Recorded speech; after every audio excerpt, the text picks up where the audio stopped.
Olá, seja bem-vindo, seja bem-vinda.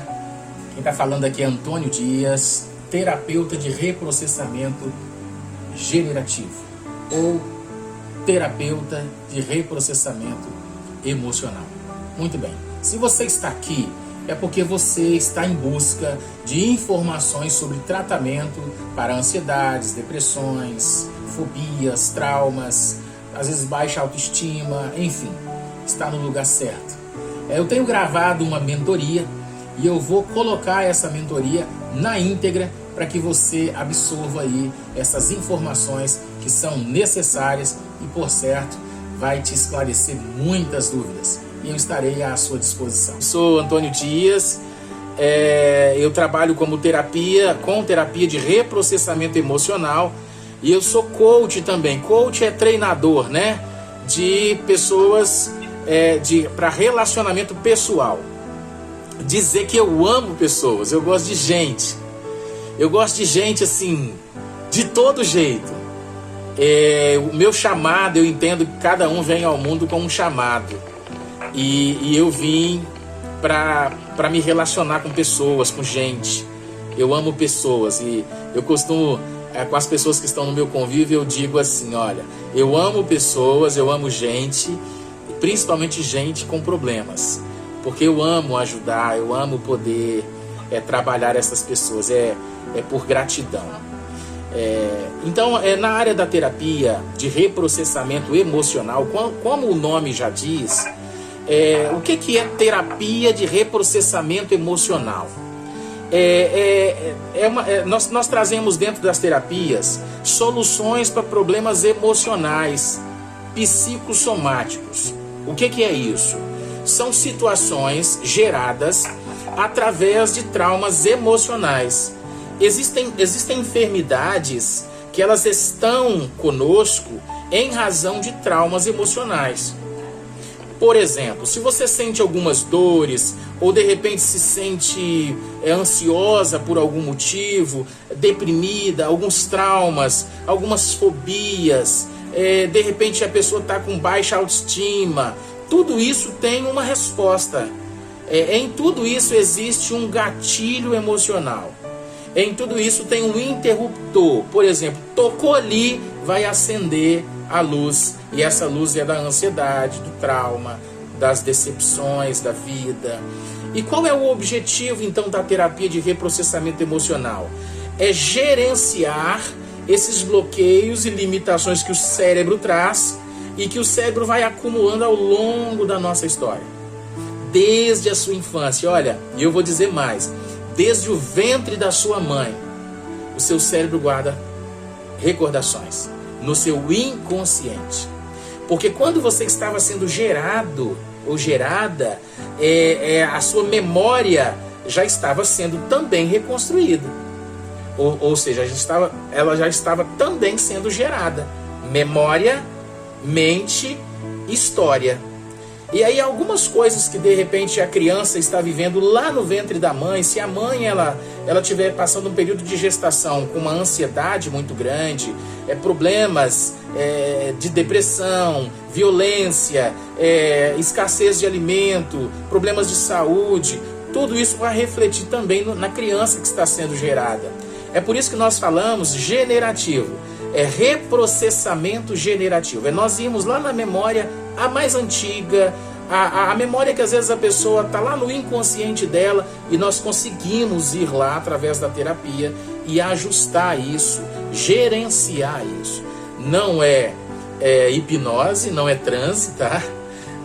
O nosso tratamento, a nossa terapia, ela é totalmente consciente, saudável, a pessoa está ciente do que está acontecendo, a gente só vai buscar a memória da pessoa, algumas coisas que estão lá no inconsciente de registros que ela não conseguiu ao longo do tempo gerenciar. A terapia ela vai trabalhar com ansiedade, depressões, crise de pânico, traumas, fobias, as compulsões, a baixa autoestima, bruxismo e tantos outros sintomas causados em razão da nosso psicológico, né? Lá nos problemas psicossomáticos. A terapia de reprocessamento, ela tem assim algumas áreas que ela atua. O nosso cérebro é muito complexo. E há informações de que nós só conhecemos, a ciência só conhece 6% da capacidade do nosso cérebro. Veja que coisa maravilhosa, né? É como que o nosso cérebro ele tem tantas informações e mistérios que nós não conhecemos. E aí eu vou para um campo espiritual, quando Deus diz que Ele é o cabeça da igreja. Quando Ele fala que Ele é o nosso guia. Nós não conhecemos tanto Deus assim. Nós só conhecemos Deus no mínimo. Nós só conheceremos Ele quando nós estivermos com Ele na eternidade. Aí nós vamos conhecer Deus. Por enquanto Ele se revela muito pouco a nós e já é o suficiente, né? Então na mente também. A medicina ela só conhece aproximadamente 6% do nosso cérebro. E ainda assim já é gigantesco esse conhecimento. Então, dentro desta área que nós vamos atuar dentro da terapia, nós vamos trabalhar em algumas áreas. Eu quero explicar só 3 dessas áreas, que é as áreas mais importantes aqui para a nossa conversa. O nosso cérebro ele tem uma área que é chamada de neocórtex, que fica mais na área frontal aqui do nosso crânio. Essa área é a área do raciocínio lógico. É quando você pensa para fazer alguma coisa. Você pensa para comprar uma casa, você pensa para comprar um vestido, você quer saber se aquele vestido está bonito, se a cor, se você vai gostar, se você tem dinheiro no bolso. Tudo isso é gerenciado por esta área do nosso cérebro, o neocórtex. Ele é a área pensante, ele é o nosso cérebro inteligente. E tem uma outra área que eu vou comentar aqui, que é o límbico. Ele age nas nossas emoções. É a nossa alegria, a nossa tristeza, a nossa euforia. É quando nós estamos chateados. As nossas emoções elas são gerenciadas dentro dessa área. Mas há uma área fantástica, que é a área que a gente trabalha na terapia, que ela cuida da parte do nosso inconsciente. Essa área que é chamada do reptiliano, o cérebro inconsciente, ele vai guardar 90% da sua história. Então percebe que você consegue contar a sua história. Mas o seu cérebro reptiliano, ele consegue guardar 90% de tudo o que você viveu. Tudo. E é tudo. Cores, sons, imagens, eventos, tudo guardado. Então algo que você viveu quando você tinha 4 anos de idade e que você não se recorda de cores, das coisas que estavam à volta, está tudo no seu inconsciente, tudo registrado. Tudo que você leu em algum lugar, tudo que você viveu em algum momento, está lá no seu inconsciente registrado, porque ele guarda em pastas. E aí, quando você tem um evento, um trauma, uma situação que te pegou, que pegou o seu cérebro, que você precisou chorar, ou alegria, ou tristeza, o seu cérebro vai registrar aquilo numa pasta. Naquele dia, naquela hora, ele vai registrar todos aqueles momentos. Costuma-se dizer que o melhor momento para ensinar alguma coisa às crianças é quando elas estão vivendo as grandes emoções. Porque é nesse momento que o reptiliano vai guardar tudo. Então, quer ensinar alguma coisa? É quando o seu filho chegar em casa pulando de alegria ali, você vai sentar com ele e dar um bom conselho. Porque ele vai lembrar assim, olha, aquele dia, no dia em que eu fui aprovado, no dia em que eu recebi a notícia daquilo, a minha mãe falou isso comigo, o meu pai falou isso comigo. Não é assim quando as pessoas partem, as pessoas morrem, aí você diz assim, olha, naquele dia ele falou isso, isso e isso. Porque naquele momento as suas emoções estavam afloradas. O momento que o reptiliano trabalha é quando as suas emoções estão afloradas. Aí ele vai guardar tudo que você está vivendo ali. É uma memória, um registro de memória. E aí vai ficar no seu subconsciente. Ou no seu inconsciente. Então esse reptiliano, ele é como se ele fosse um vigia. Ele está todo tempo querendo saber se nós estamos bem, se nós estamos seguros, se o lugar onde nós estamos não está trazendo risco nenhum para a gente. Ele fica o tempo todo assim avaliando para saber se nós estamos seguros ou não. Quando ele percebe alguma coisa que você não está bem, que você está com insegurança, aí começa a agir a questão da ansiedade, porque ele sequestra o neocórtex e o límbico, e aí o reptiliano ele toma conta das nossas ações. Exemplo, as pessoas que estavam em fuga de lá do Haiti. Quando os aviões começaram a decolar, que os americanos estavam saindo de lá, levando algumas pessoas e ficando centenas de pessoas, o que eles fizeram? As pessoas, para sair dali, como eles estavam em risco, o reptiliano disse: olha, vocês estarão em risco, o exército está saindo, vocês precisam fugir ou se defender. O que eles fizeram? Eles subiram em asas de aviões. Imagina uma pessoa em sã consciência subir na asa de um avião, imaginando que ela possa ser salva. Assim, e o inconsciente, o reptiliano, ele age assim, sem pensar. Ele é o nosso cérebro que age sem pensar, ele é todo desastrado. Ele não quer saber o que vai acontecer depois. Ele quer te tirar dali de alguma forma. Então as pessoas dominadas por este cérebro reptiliano, por este membro, ela entra, sobe na asa de um avião, a segura ali na esperança de sair. E na verdade, ele não vai conseguir. Então, nós temos a situação também das torres gêmeas, né? Das pessoas que pulavam do 60º andar, movidas por uma energia, por uma força do reptiliano. O reptiliano, ele age quando a pessoa dá um tapa na cara de um filho, de um marido, de uma mãe, de alguém, depois fica dias e dias chorando. Aí ele vai dizer assim: eu fiz sem pensar. O reptiliano age quando alguém mata um outro indivíduo e lá na delegacia ele vai dizer: eu não sei onde eu estava com a cabeça. Onde você estava com a cabeça? Na verdade, você estava sendo gerenciado pelo reptiliano. E realmente, num momento de pressão, a pessoa vai cometer as piores loucuras. Então nós entendemos agora que o reptiliano, ele é responsável pela nossa memória emocional. Todas as vezes que acontece alguma coisa desses eventos, que te trouxeram alguma ferida emocional, aí o seu reptiliano, ele vai te fazer lembrar, ele vai dar um alerta. Ele vai dizer: olha, sai daí, foge, porque você está em perigo. Se em algum momento da sua vida você foi assaltado na rua onde você mora, ou na rua de um familiar, todas as vezes que você passar por aquela rua, você vai se lembrar que você foi assaltado ali, desprotegida.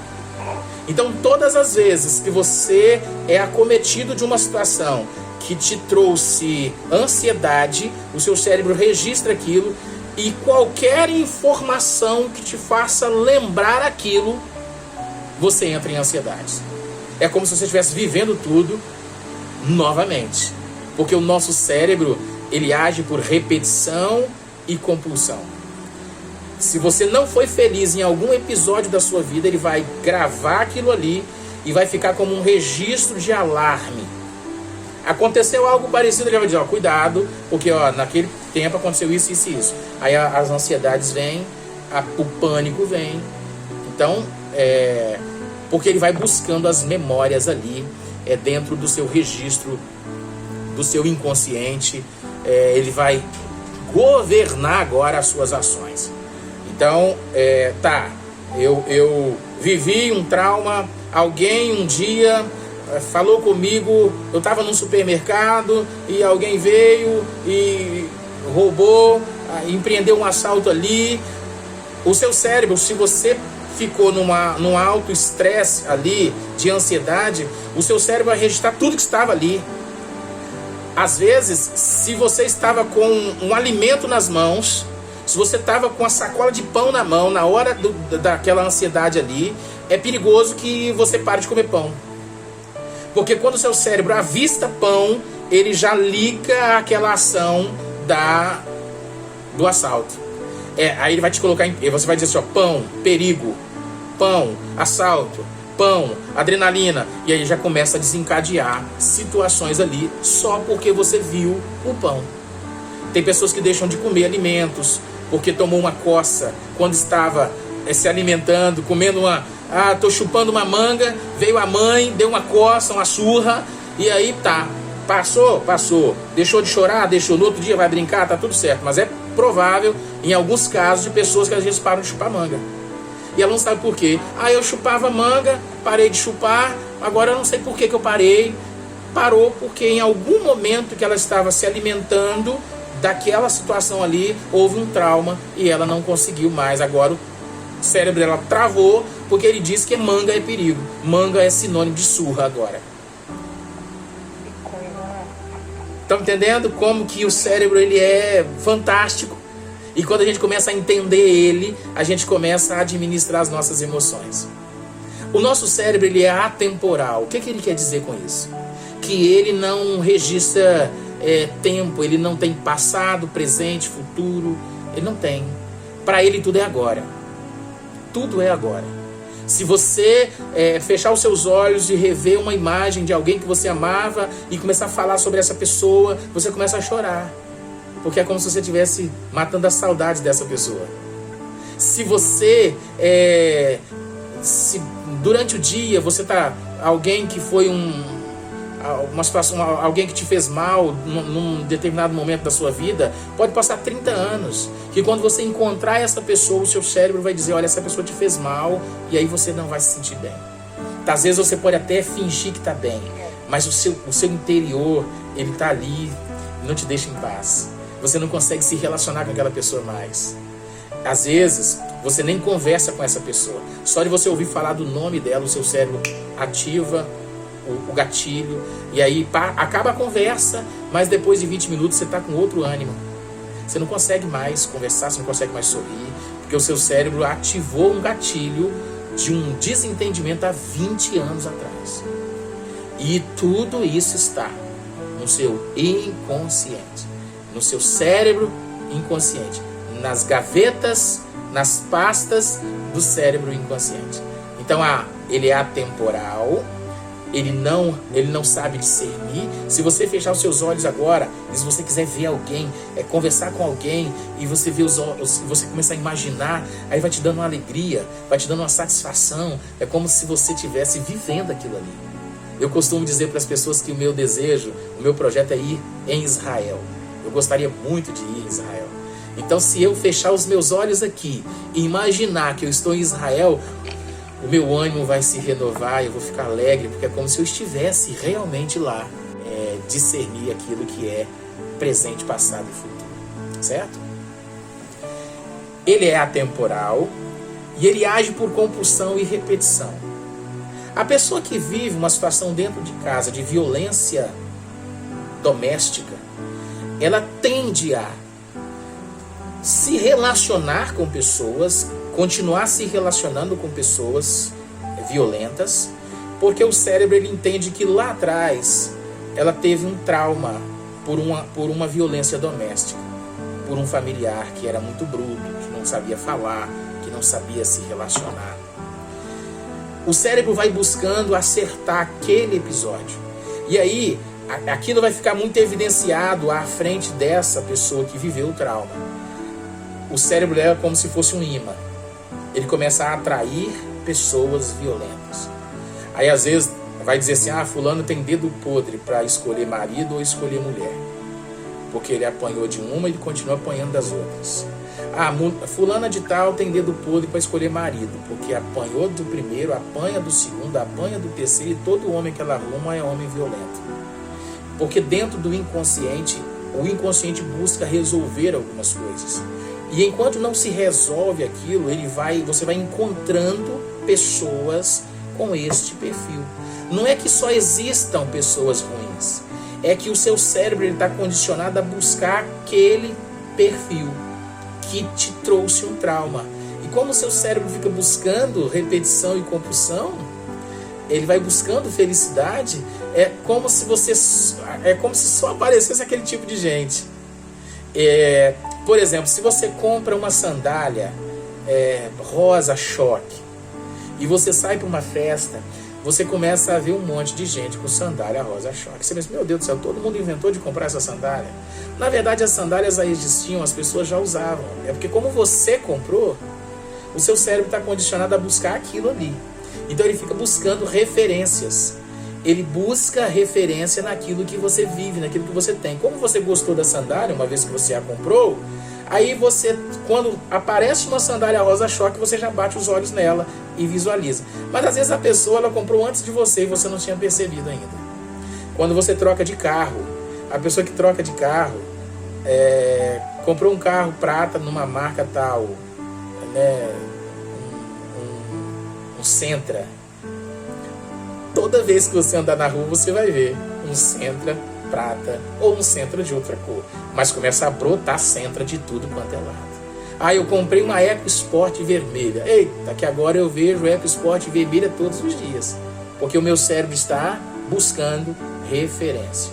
Então, quando a pessoa vive uma situação de um trauma, seja ele emocional, um trauma sexual, um trauma, uma violência, o cérebro dele está condicionado a buscar aquele tipo de comportamento ali. E aí a terapia ela vem para quê? Para desconstruir ou gerar um gerenciamento dessa emoção.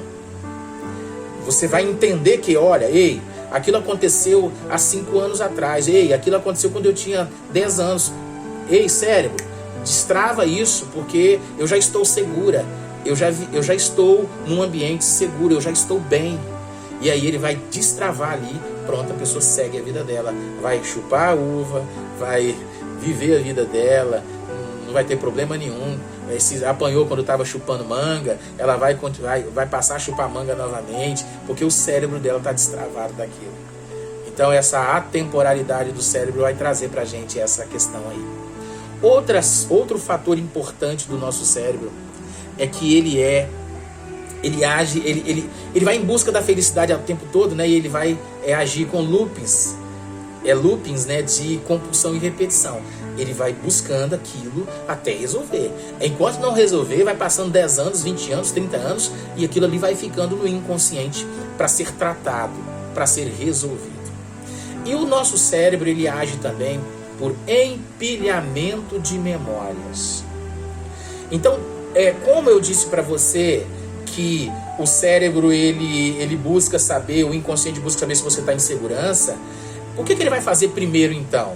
Ele vai buscar aquilo que te fez mal, aquilo que te trouxe uma ansiedade na sua história. Então primeiro ele vai posicionar as memórias ruins, elas vão ficar aqui, memórias ruins, parte de cima. A todo tempo ele está querendo saber se você está inseguro, se você está em segurança. Ele vai guardando só coisa ruim. Aí a pessoa, quando ela está com ansiedade, vivendo períodos de ansiedade, ele vai dizer, a minha vida não presta. Eu nunca consegui nada. Aí vem as crenças limitantes. Eu não sei fazer nada, ninguém gosta de mim, eu sou sozinha na vida, nada que eu faço dá certo. Por que isso? Porque o cérebro vai criando algumas memórias e ele vai te dando informações. Olha, não fale em público, porque a vez que você falou em público lá, quando você foi apresentar o seu trabalho na escola, deu errado, hein? A pessoa já trava. Aí ela vai dizer o quê? Eu não consigo falar, eu não sirvo para nada. Quando na verdade o cérebro está trazendo memórias ruins primeiro. Então, se só tem memórias ruins primeiro, todas as manhãs a pessoa vai revivendo um monte de situações, ela vai dizer que a vida dela não presta, que a vida dela é uma tragédia, porque as memórias estão empilhadas nesse grau de localização. Primeiro, memórias ruins, depois alegria. Tanto é que quando uma pessoa diz assim, eu não sei fazer nada, aí você diz, qual é a sua profissão? Eu trabalho como gari. Mas você não sabe cuidar das coisas? Você não sabe falar sobre uma coleta de lixo? Você não sabe pegar as coisas? Sei. Mas sei, Mas o quê? Há muito tempo também eu tocava violino. Você sabe tocar violino? Sabe? Quantas pessoas sabem tocar violino? Aí você começa a descobrir que essa pessoa, na verdade, ela sabe muita coisa. Ela tem muita coisa para ensinar. Ela tem muitas alegrias. Ela sabe, eu não tenho alegria, eu não tenho ninguém que me ouça. Aí você não tem irmãos? Só tem. Aí a pessoa começa a dizer, não, só tem uma irmã que me ouve. Aí você tem igreja? Tem. Então na igreja, tem quantas pessoas? Tem 100 pessoas. Você nunca conversou com ninguém?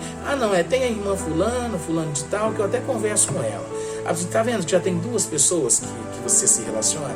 Aí você, tá, mas e a sua vizinhança? Todos são ruins? Não, ó, tem 10 que são ruins, mas tem um que é uma pessoa muito simpática. Então já tem 3 pessoas. E aí quando você vai conversando, a pessoa vai descobrindo várias pessoas que ela ama, que amam ela, e que ela tem uma vida que na verdade nem é essa vida drástica, essa vida de lamúria, mas é porque o cérebro dela está condicionado a procurar só coisa ruim.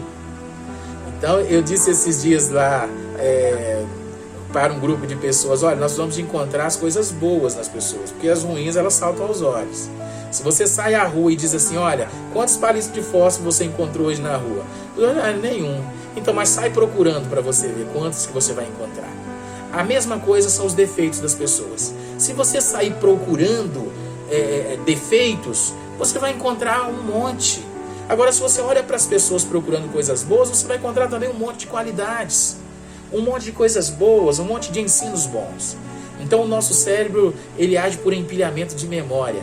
E quando na terapia a gente começa a resolver esses problemas traumáticos, aí vão começar a empilhar coisas maravilhosas. E você vai começar a amanhecer com um dia, assim, com coisas ótimas para se lembrar. Vai se lembrar da sua infância, dos momentos que você viveu alegre, das pessoas que você conviveu com elas. Então é fantástico quando a gente está falando aqui desse poder glorioso, né? Porque vem de Deus, do nosso cérebro, de guardar memórias. Mas não é para guardar memórias ruins, é para guardar coisas boas, das nossas emoções, dos dias maravilhosos. Percebam que quando a gente está vendo uma foto, um álbum de fotografia, como que faz bem para a gente? Por quê? Porque o álbum de fotografia, ele só tem imagens de momentos especiais. É de um momento bonito, você quer fotografar um momento bonito. Você quer fotografar um passeio, um casamento, um aniversário, uma festa, uma viagem, o nascimento de uma criança. E aí quando você pega um álbum, não tem coisa melhor para a ansiedade, para a depressão, que reviver um álbum de fotografia. Porque você vai olhando e vai se lembrando de pessoas, às vezes até aquelas que já se passaram, já se foram, mas você começa a lembrar delas com uma alegria tão grande, assim, uma satisfação tão grande. Aí você começa a viver aquele momento daquela alegria. Como eu disse que o nosso cérebro é atemporal, quando você pega um álbum de fotografia, você vai reviver momentos bons e é como se você estivesse revivendo novamente. Se você pega a foto de um filho recém-nascido, quando você sai da maternidade, e aí você olha aquela foto que seu peito se enche de alegria. Meu Deus, olha, quando eu ganhei essa criança, quando esse filho veio ao mundo, aí você vai se lembrar, talvez, das traumas vividos ali, mas a satisfação de ter seu filho nos braços. Aí você é outra pessoa, o seu dia muda. Então, tá triste, tá chateado, pega um álbum de fotografia e vai ver. E você vai ser outra pessoa, porque o seu cérebro vai ir para um outro momento, vai viver uma outra esfera emocional. É muito bom. Outra situação do nosso cérebro é que ele é generalista. Ele generaliza tudo. Aconteceu uma vez, vai acontecer todo dia. Então, alguém te distratou um dia porque ela não estava bem, aí no seu cérebro já grava aquilo ali. Toda vez que você vê a pessoa, você já se fecha, diz, vai me distratar, vai me tratar mal, então eu também já não quero nem conversa. Pronto, acabou a amizade ali. Porque você não vai, a pessoa também não vem, ninguém vai, ninguém vem, perdeu o amigo, por causa de uma situação. O cérebro não entende que aquilo foi naquele dia, naquela hora, porque aquela pessoa estava também estressada, porque ela estava também dominada pelo reptiliano. E aí a gente não sabendo disso, hoje eu tenho certeza que a sua visão, ela muda. Quando você vê alguém estressado, você vai lembrar aquilo que o Antônio Dias falou. Então, o reptiliano sequestrou ali o neocórtex e o límbico. A pessoa está dominadinha pelo reptiliano. Eu vou esperar o reptiliano voltar para o canto dele e depois eu tenho essa conversa. Ponto. É desse jeito. Estressou, acalma, respira. Deixa a pessoa acalmar e depois você vai conversar. Porque naquele momento não vai ser bom. Se duas pessoas dominadas pelo reptiliano se encontram numa briga, vai dar tapa, vai dar morte, vai dar coisas trágicas. Porque o reptiliano não pensa para fazer. Ele quer te defender. Então, ele é generalista. Tudo vai acontecer de novo. Caiu de uma escada num ambiente, toda vez que você se aproximar da escada, o seu cérebro você vai cair de novo, tá? Aí você já toma todas as medidas, né? Eu vou cair de novo. Quando eu vou para uma curva, eu vivi uma situação automobilística, né, de capotamento. Eu capotei com o carro naquela curva. Quando eu chego a 200 metros antes, eu posso estar conversando, eu posso estar distraído, mas o meu cérebro lá no inconsciente diz, foi aqui que eu capotei. Aí eu já vou tomar as precauções, baixa a velocidade, presta atenção. É sempre assim, pode ter passado 20 anos, 30 anos, 40 anos, 50 anos, 100 anos. Eu vou passar por aquela curva e vou dizer, aqui foi o lugar que eu capotei. Então o meu cérebro vai dizer, fica atento, fica esperto, tem uma curva ali e ela vai te capotar. Então o que o cérebro faz? Chegou alguém que te agrediu há 20 anos atrás, olha, se arma, se prepara, fica atento, porque ela vai te atacar. Aí você faz o quê? Foge dessa pessoa. Porque o cérebro reptiliano, ele tem duas ações quando ele sequestra o nosso cérebro, as ações do nosso cérebro, do nosso corpo. Ele vai atacar ou ele vai fugir. Ou ataque ou fuga. Se você se lembra de alguma coisa que te trouxe um trauma, então o que ele vai fazer? Ele vai avaliar, eu ataco ou eu vou fugir?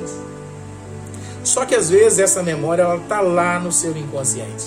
Você não sabe o que é. Como que você vai atacar se você não sabe que seus olhos não estão vendo perigo? Como que você vai fugir se os seus olhos não estão vendo perigo? Porque aquilo, lembram?